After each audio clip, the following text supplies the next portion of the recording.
A very warm welcome to you all. Today, we're going to dive into the opening of one of the most beloved chapters of the Qur'an, Surah Al Kahf, which means the cave. This chapter, it's just filled with these amazing stories and profound lessons. And these first few verses, they're really the key that unlocks everything else. So that leads us to the big question for our explainer today.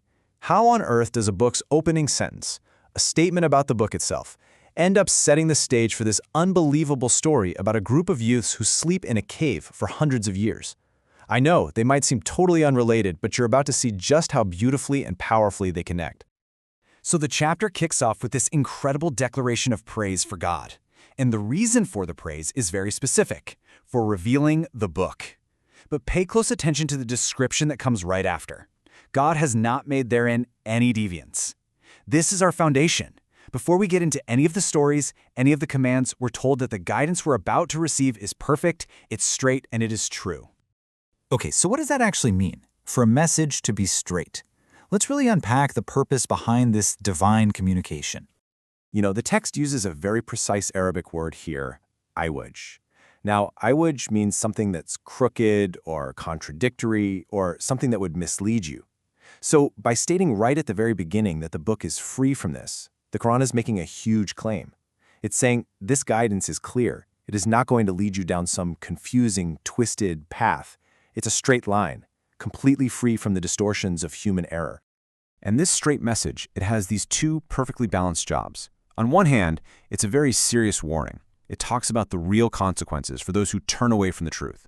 But on the other hand, it brings glad tidings. Just amazing news for those who believe and do good things. It promises them a beautiful reward that, as the text makes clear, lasts forever. So you have this incredible dynamic of both accountability and just immense, boundless hope. All right, so the text starts to zoom in a little bit now. It moves from the general purpose of the message to the very specific warnings and the tests that we all face in this world. This is where the moral and theological stakes get really, really high. And right away, we hit one of these central warnings in the entire chapter. The message directly takes on the claim that God has a son. Now, in Islamic theology, this is huge. It's not just a minor disagreement. It's seen as a major departure from the absolute core principle of God's oneness, what's known as Tawheed. So then, the Qur'an just systematically breaks this claim down. It says, first of all, that this idea is based on absolutely no knowledge, not from the people saying it, and not even from their ancestors. It was just an idea passed down, repeated without any proof. And notice the really strong language here. It's called a grave word, a monstrous thing to say, and in the end, nothing but a lie.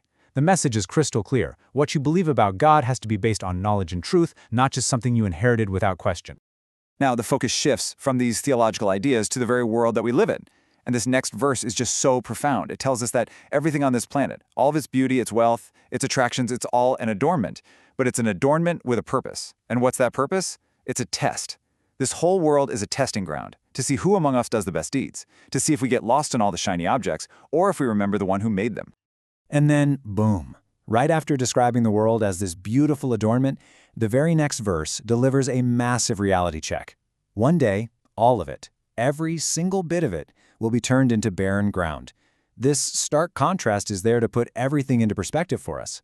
The test is temporary, the adornments will fade, and the only thing that really lasts are our actions. And it's right at this moment, after laying out these massive themes, pure guidance, theological truth, the fleeting nature of the world, that the Quran does something amazing. It pivots. It doesn't just give us another rule or another warning. It introduces a story. And not as some kind of fairy tale, but as a living, breathing sign designed to show us these exact lessons in action. The story kicks off with this really fascinating rhetorical question. It's almost as if God is saying, hey, did you really think this story about the people in the cave was just some random, bizarre event?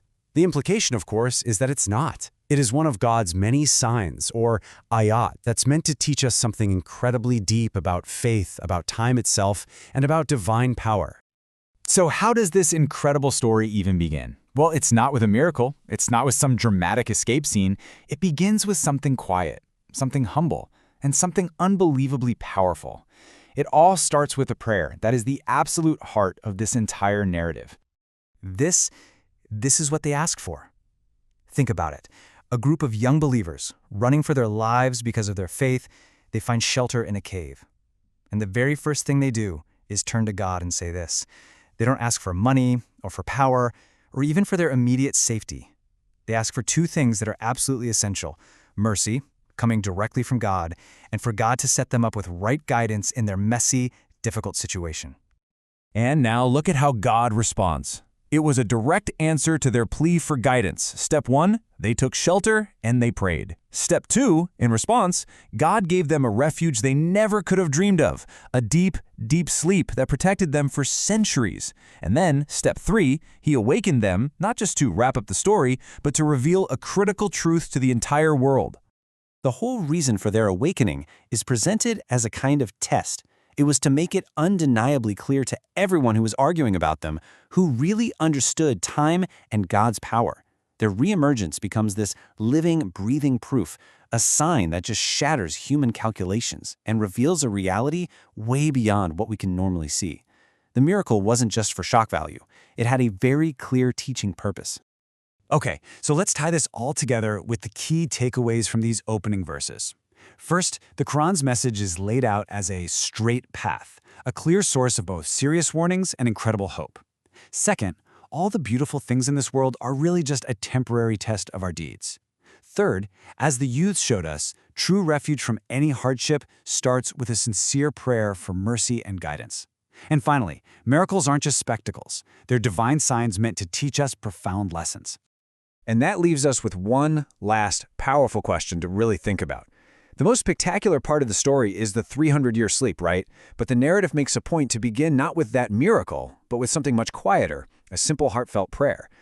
What does that choice, that focus, teach us about where real power, real safety, and ultimate strength are actually found? It's a deep lesson to carry with us. Thank you so much for joining me for this explainer.